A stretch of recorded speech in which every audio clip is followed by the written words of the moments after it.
मनुष्य पूछता है टेंशन कैसे खत्म करे।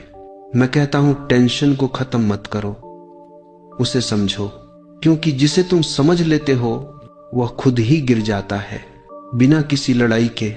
तुम टेंशन से लड़ते हो, इसीलिए टेंशन और मजबूत हो जाती है।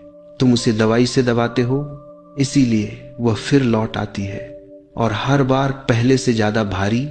टेंशन बाहर नहीं है, यह तुम्हारे मन की कहानी है जो तुमने खुद बनाई है, अपने विचारों से, अपनी अपेक्षाओं से, भविष्य की चिंताओं और अतीत की पीड़ाओं से।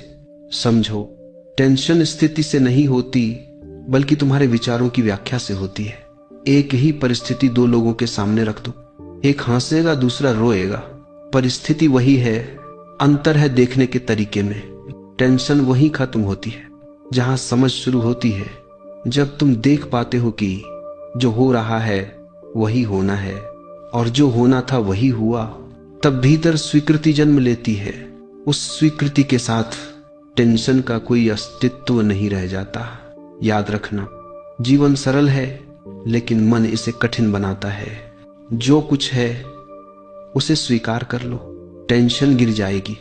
जो कुछ नहीं है उसके पीछे मत भागो, टेंशन गिर जाएगी। जो तुम्हारे नियंत्रण में है उसे करो, और जो नहीं है उसे जाने दो। टेंशन स्वयं समाप्त हो जाएगी। दवाई शरीर को शांत कर सकती है पर मन को नहीं। मन को शांत करती है समझ, और जब समझ आती है तुम पाओगे शांति बाहर नहीं, शांति तो हमेशा तुम्हारे भीतर ही थी।